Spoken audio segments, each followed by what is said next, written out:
ചക്ക വിരിഞ്ഞു, ചക്കക്കാലം തുടങ്ങി. എനിക്ക് സന്തോഷം കൊണ്ട് ഇരിക്കാൻ വയ്യത്. അങ്ങനെ ഈ വർഷത്തെ ആദ്യത്തെ ചക്കപ്പുഴുക്ക് നാളെ രാവിലെ പുഴുങ്ങോളൂ. ഇന്ന് പുഴുങ്ങുന്നില്ല കേട്ടോ.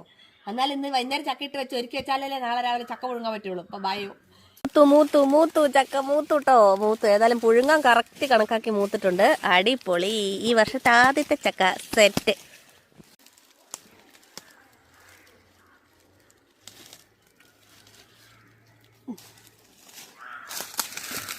അപ്പൊ ദേ നാളെ രാവിലെ ചക്കപ്പുഴുക്കാട്ടാ. അപ്പൊ നമുക്ക് ചക്ക കൊണ്ടുപോയി പുഴുങ്ങാൻ വായോ. എല്ലാ വർഷം അപ്പനാ മറ്റേ ചക്ക വെട്ടുന്നേ. ഈ പ്രാവശ്യം ഞാൻ അതുകൊണ്ട് മിക്കവാറും പാളിപ്പാളില്ല. എല്ലാ സാധ്യതയും ഞാൻ കാണുന്നുണ്ട്. പാളിയില്ല. കിട്ടി സന്ധ്യ ആവാറായിട്ടോ. അപ്പൊ പുറത്തുനിന്നുള്ള പരിപാടി കഴിഞ്ഞ് ചക്ക ഒരിക്കൽ റെഡിയാക്കി ഇതേ ഇങ്ങനെ വെച്ചിട്ടുണ്ട് കേട്ടോ. ഇനി നമുക്ക് ഇതെല്ലാം കുരുവൊക്കെ കളഞ്ഞ് ചവണിയൊക്കെ കളഞ്ഞ് അരിഞ്ഞ് പെറുക്കി രാത്രിയിൽ എപ്പോഴേലും ഇരിക്കുമ്പോൾ വെക്കാന്നുണ്ട്. രാവിലെ പുഴുകാം. നാളെ ചക്കപ്പുഴുക്കും ചിക്കൻ കറി ഉണ്ടാക്കി കഴിയുമ്പോൾ നിങ്ങൾ വീഡിയോ കാണിച്ചു കേട്ടോ. അപ്പോൾ ഈ വർഷത്തെ ആദ്യത്തെ ചക്ക റെഡി ആയിട്ടുണ്ട്. ബൈ.